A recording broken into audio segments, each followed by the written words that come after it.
Make your plans now to join us for the G3 National Conference, September 30th through October 2nd, as we'll gather for Christian fellowship and the worship of God through song and the preached word. Our theme for the 2021 conference will be centered on biblical Christology.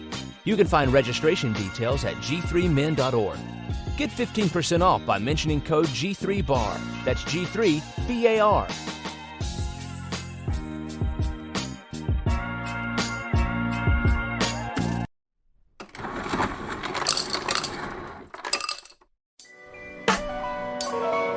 Yo, welcome to the bar. Come on and pull up a seat and open up your Bible. What a wonderful feast. The living bread, and we're discussing what it means for the streets, the inner cities and the burbs, and every person we meet. This is where we challenge worldviews that we hear from world news. In light of the scripture, we are here to serve you. We're your source for resources to help you on your way as you battle mean forces. This is for the people who can see the importance of sound theology and the scripture that support it. And this is for the truth lovers, biblically reforming, preaching Christ to the nations. Yeah, welcome to the modern Reformation. Yeah, The B.A.R, biblical and reformed.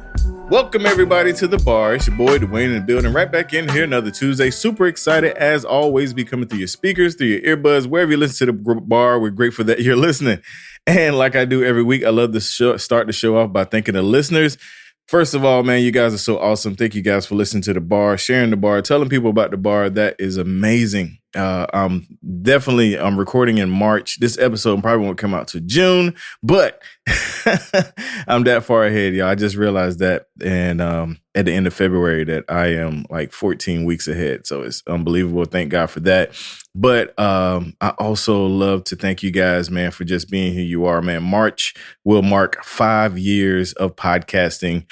I need a cheer if my guy that does the audio editing put a crowd noise right here, man. 5 years of podcasting, man, and it's been a blast, man. Learned so much during this time and met so many great people, and it's just been an awesome thing to witness.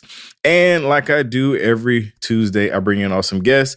Have to also shout out my man, Mr. Ed, for hooking me up with another contact, getting me in contact with this young man we have on today. And I have on today none other than my brother, Blake. How you doing, man? I'm good, man. How are you? I'm good, man. So I'm going to go ahead and tell you, man, you have a quarterback name, like Blake Long. Like you should have played quarterback. What? Blake Long sound like a quarterback, man. I have heard many jokes about my name in my life, even though it's a very generic name. Mm-hmm. I've never heard that one. Right. Sports guy, man. That's the way I thought about it, man. But Blake, first, man, I want to appreciate you taking time out of your schedule. Come on my show to talk about quite a few things, man. Number one, we'll get into later. But first, I want you to introduce yourself to my listeners. Anything you want to share, whether it's personal, professional, you got the floor to do that right here.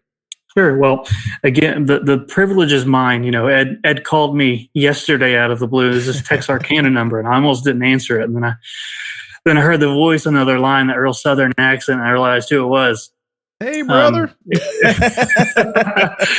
It was. I met Ed. Well, I've never met him in person, but I spoke with him recently because he asked about the book and all those sorts of things, and he told me he was a professor at Midwestern. That's why I graduated with an MTS. And then he told me about getting hooked up with you. So I was really excited about coming on the show because I had heard about your show, heard about you're the producer for the Just Thinking podcast. And, I listened to that on occasion, and awesome. It was really cool to be on here. But so a little bit about myself. My name is Blake Long. There's nothing real special about me. I'm 26. I've been married for over 3 years now. I live in a small town in Oklahoma, about 20,000 people. Graduated college at East Central University in 2013. Getting old. I hate it. I say that as I'm 26. I'm right. Sure. There's nothing old about 26. Everybody who's older than me is rolling their eyes right now. I graduated from, let me backtrack here. I graduated high school in 2013. Graduated from ECU in 2017 with ECU. A mass communications degree. Okay, that's in my area, but keep going. Graduated from Midwestern Baptist Theological Seminary in 2019. So I did not stop my education. I went straight through. I would love to get a doctorate, but man, that's more time and more money, and I just really don't care for it right now.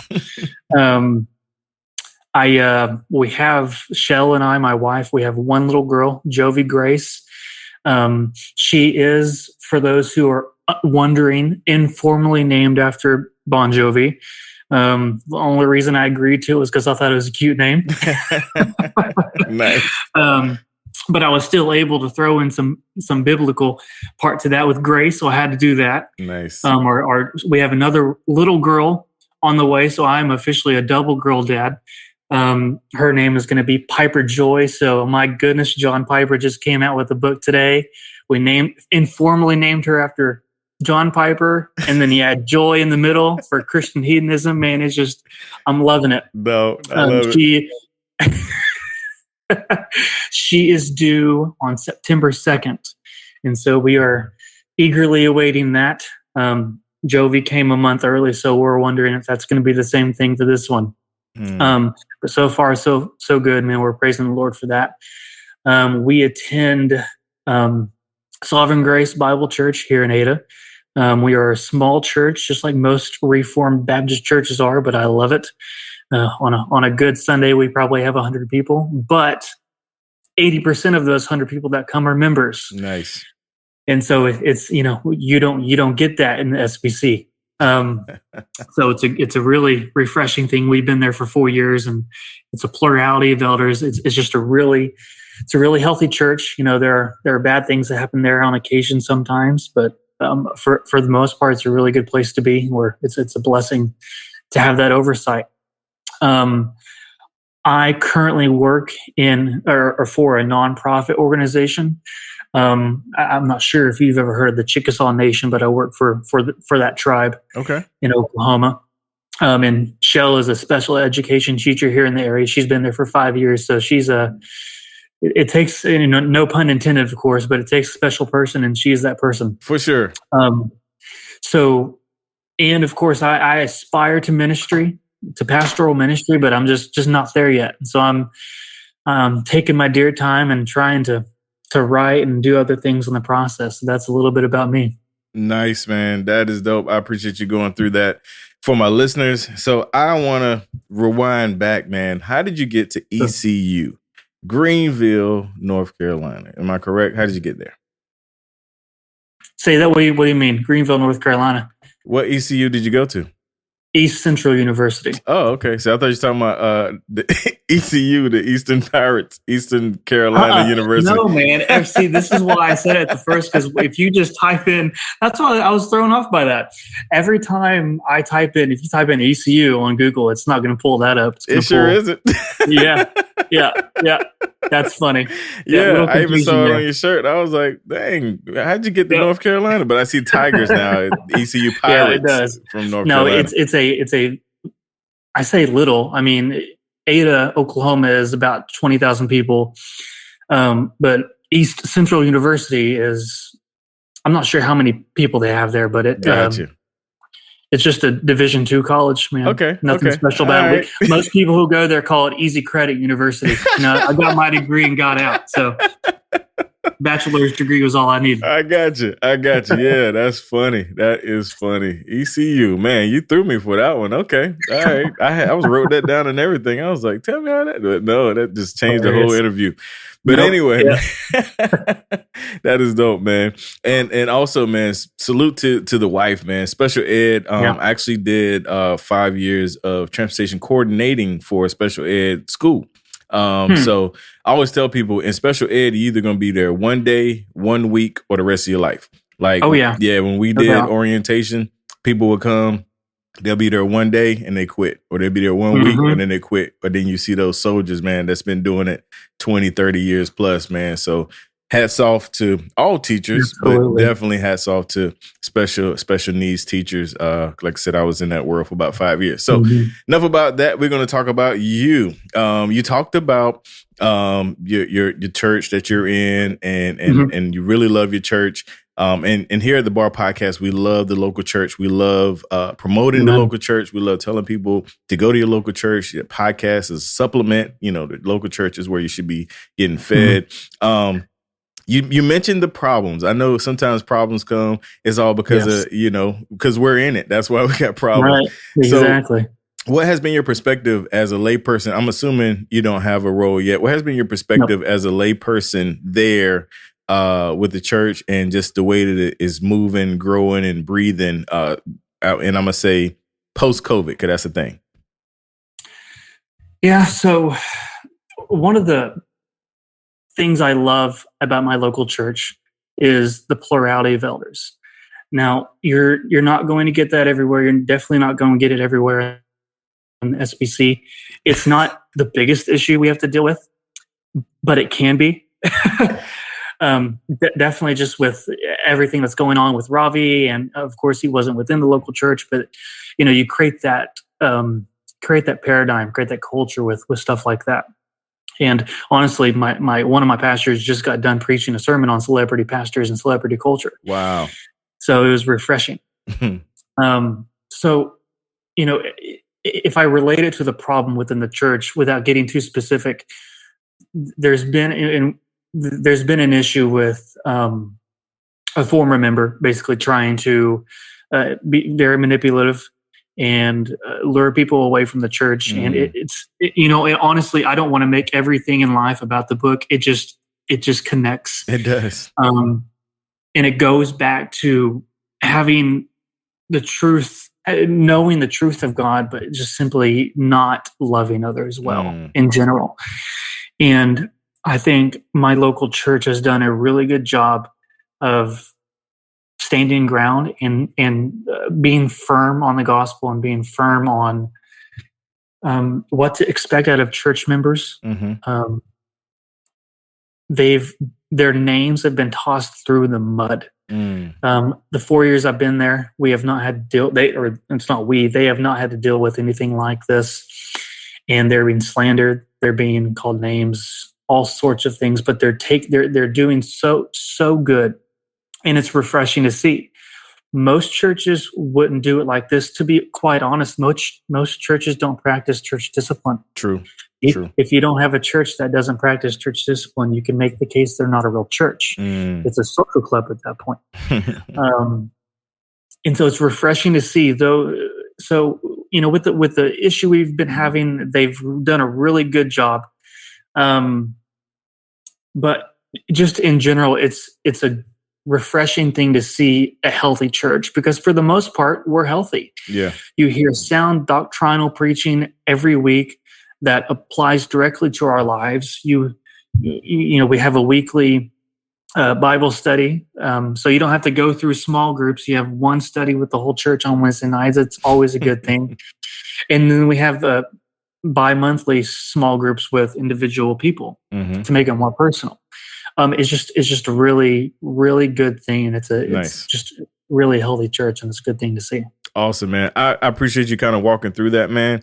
Because what you take for granted, because you're at a good place, is a lot of people are not, and they're looking and they don't know what that looks like. As far as a healthy church and plurality of elders and all of those things. And so I'm definitely glad you brought that out. And you alluded to the book, and that's why we're here. So we want to kind of get into that a little bit.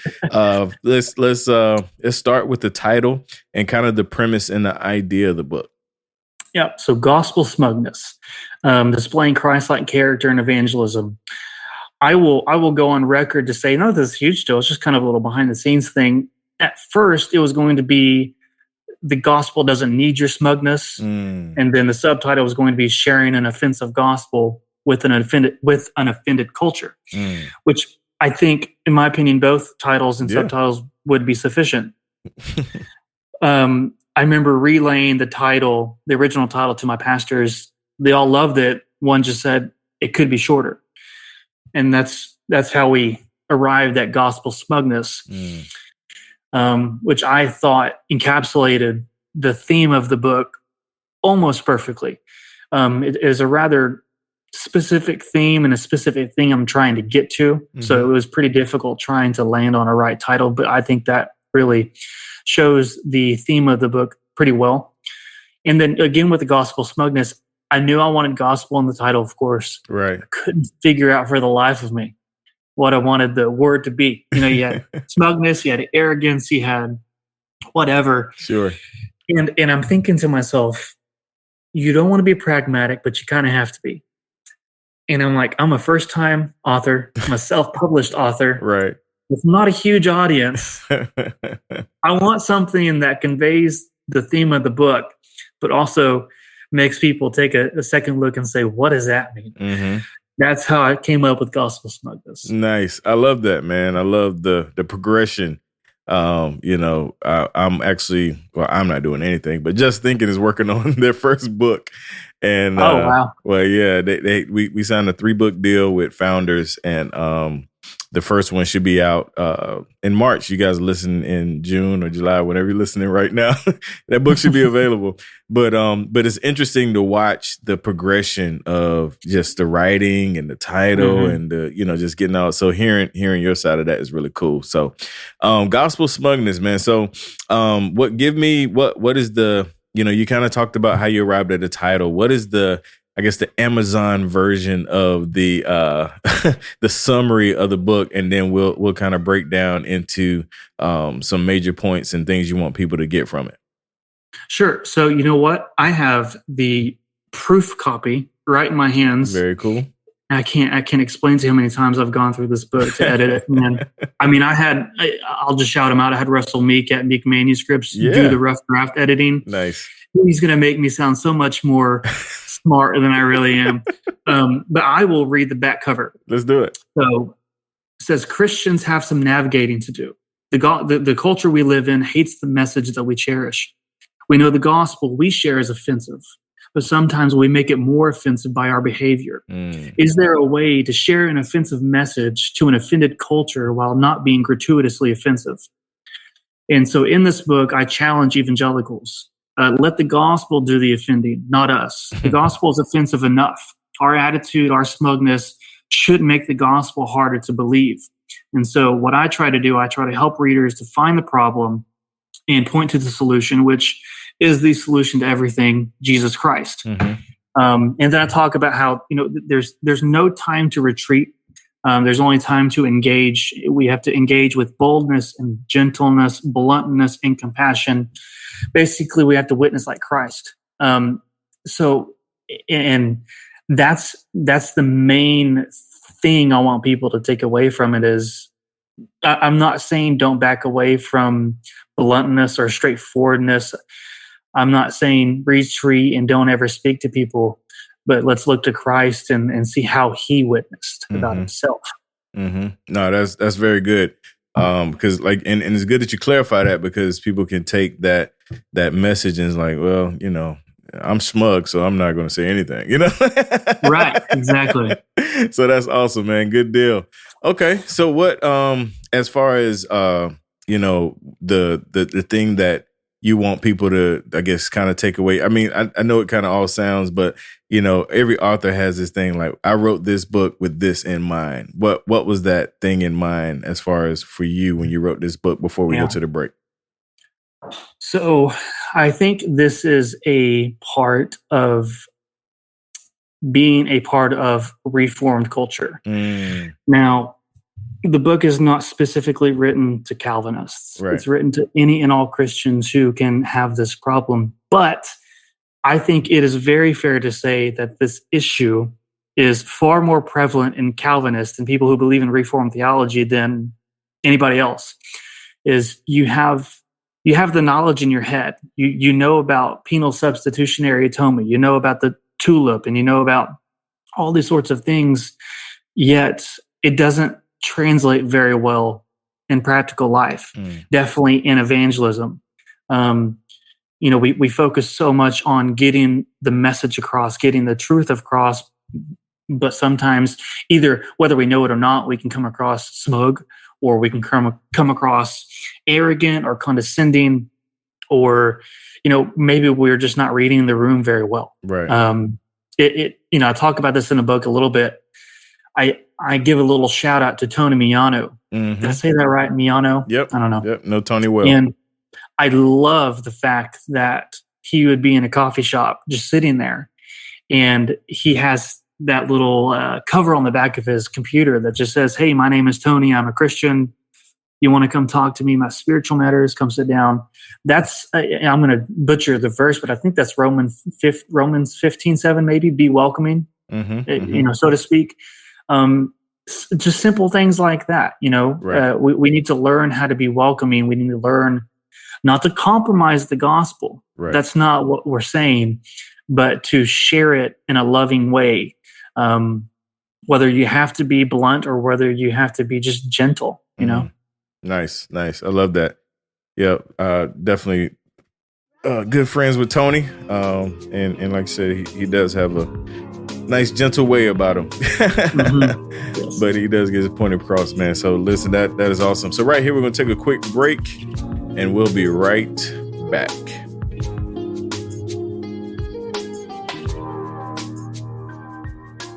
Customize your Master of Divinity with Fuller's new MDiv concentrations. Strengthen your ability to use and interpret Scripture in various contexts while learning from Fuller's world-class faculty. Our new Biblical Studies concentration allows you to focus on courses that align with your calling, such as critical issues in Matthew. Visit fuller.edu/biblical studies concentration to learn more.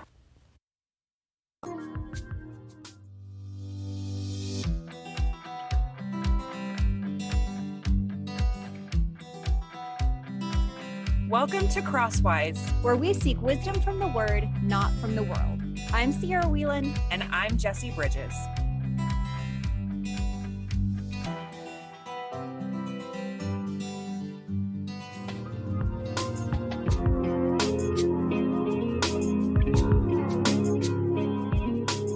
All right, we're back in here with my man Blake. And Blake on this side of the show. This is the fun side of the show where we do the bar signature questions, either 3 questions I ask all of my guests. You mentioned you listened to my buddy Bob's episode. So you probably heard these questions asked to Bob, and anybody else that ever been on the Bar Podcast show get these 3 questions. So the first signature bar question is, what kind of music do you listen to? Kind of music to listen to? Well, really, I listen to Christian rap. We actually have a Christian rapper who I think is fairly well known in our church. His name is Dylan Chase. Okay. He actually endorsed the book. So you guys, you can go look him up. I think he's pretty good.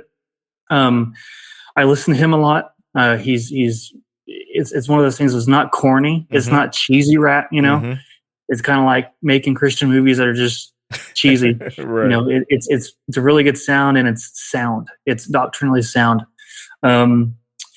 I do listen to some of the guys from Reach Records still. I know there are some issues in that camp, but those are things I am able to look past for the most part if they don't go too far. Sure. Some of the things that have been said by those guys, I'm like scratching my head at, but I still love your music so far. Right.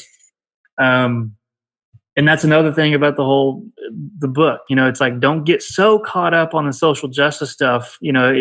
People can venture into heresy with that stuff. Yep. They can. But for the most part, I think people just are disagreeing on something that's secondary. Yep.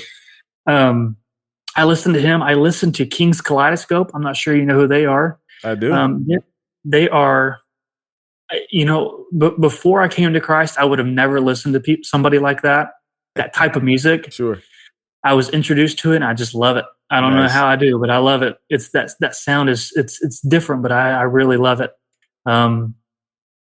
And you know what? There's one song that I'm actually listening to a lot right now, and it's by KB. It's that crossover, man. It's with him and Casting Crowns. And I'm like, I love it. I think it's awesome. I play it every day. Yeah, I got you. Yeah, man. Yeah, no, I mean, like you said, man, I have no quorums or issues with KB or any of them cats, man. Like I said, it's not, like you said, some of it goes into some of the soteriology, the extremes that they're going, but a lot of those guys, it's definitely secondary. And if you're listening, I still love you guys. All right, man. Next signature bar question, which is interesting. What book or books are you currently reading? Currently, I am devoting most of my time to making sure this Gospel Smugness book is not riddled with errors and formatting issues and typos. But outside of that, I have been reading a little bit of Bavinck, The Wonderful Works of God. You take a book that is timeless and you make it more readable, not like John Owen. Right. It's very refreshing. And it just makes you feel smart when you read it. I don't know why, but it just does. I love it. And then I'm also reading Drew Dick's book. I'm reading Your Future Self Will Thank You. And I mean, I kind of procrastinate on it, which is kind of ironic, but it's a very good book. I was reading it this morning, and he was talking about how, self-control and our sinful nature and all that stuff. And then somehow he was able to bring in a verse from the Katy Perry song, "'Cause Baby, I'm a Firework." And I'm just, I even tweeted that to him today. I'm like, I don't know how you did it, but you managed to put in that. But that's what I'm reading right now. So cool, man. Cool. All right. And last signature bar question is, what podcasts or sermons are you listening to, if any? Well, I guess it's certainly okay to say I'm listening to the B.A.R podcast. Oh, yeah. One episode does count. Right. I've been listening on occasion to the Just Thinking podcast. I think, I'm not sure who it was that said that on your podcast, but they're 3 hours long. The one on critical race theory is 3 hours long. I can't listen to that all at once. So I got to do that in segments. I listen to the briefing almost every morning. And then I've also been listening to Dustin Binge's new podcast. Oh, man, I love Dustin. By the way, guys, those who are listening, he wrote the foreword to the book. So nice. I imagine I might get many more sales on this book because he's on the front cover. Yeah, but I'm man. okay with it. No, man. Shout out to Dustin, man. He's been on the show. I actually invited him back because of the podcast. We got to get that together. But yeah, no, I definitely enjoy his show for sure. Yeah. All right. Anything else you listen to? That's it? No, man. I used to listen to sermons a lot on YouTube and stuff like that. But other than that, I've just been listening to the sermons I hear every Sunday. Yes, sir. You're blessed. I'll tell you that again. All right, brother. Well, listen, this was fun. Appreciate you again coming on the show and sharing with us. To the B.A.R listeners, we're going to make sure we support this brother and buy his book. By the time this episode come out, maybe it'll be out. I don't know. What's the drop date? I will say this. So it's weird. I guess this comes along with being self-published, but going through Amazon, I'm not able to make the paperback version available for pre-order, but the Kindle version is. Okay. Paperback will be available July 5th. So if you want to drop this on July 5th, that'd probably be the best time to do it. Hey, you got it, man. We're going to drop it on July 5th. If that's a Tuesday, I'm not looking at a calendar. Right. But man, listen, we're going to definitely put links to it in the show notes. So we support this young brother, providing more great content, man. We all love reading the dead guys and we enjoy listening to them, but we also need to support and listen to some up and comings, I call them. And I'm excited, man. So Blake, I always give my guests an opportunity to kind of close this out. Any words of encouragement, anything you want to share as far as, where they can find you, or you already mentioned where they can find the book and all of that, but you got the floor to do that here. Yeah, sure. So I blog weekly. Now I blog every Friday at theologyandlife.com, but it's theology-and-life.com. Because WordPress just makes it weird for you. I do that every week. I talk about theology and life and how theology impacts life. And I try to just show readers, the practicality of theology. And, whether you want to put this part on the air, that's the blog is actually the reason the book was written. Nice. I wrote a blog about a year ago called "The Gospel is Offensive, but You Shouldn't Be," and is the theme of this book. And Tim Challies shared it, and I had never experienced that, and so it gave me the idea. So, but yeah, listeners can find my work at theologyandlife.com. Yeah, that's about it. Good deal, man. Good deal. I appreciate that. We definitely put links to the blog in the show notes, so you can go and check out some of those readings, man. And to the B.A.R listeners, appreciate you guys tuning in to the B.A.R podcast. Make sure you sign up for Inside the B.A.R. That's the extra bar content, the behind the scenes, the Facebook group. We also have coupons and things like that we do, as well as live recordings. So $5 a month, cheaper than a cup of coffee from Starbucks. You can be a part of Inside the Bar and get that exclusive content. Also, you guys, make sure you go to thebarpodcast.com, check out all the shows. Go to thebargear.com, pick up some bar gear. And if you want to check out all the shows in the network, like Just Thinking, like Abide, like Thankful Homemakers, Solarcast, Women's Hope podcast, the list goes on and on and on. You can go to thebar.network. And until next time, you guys, God bless, and we are out.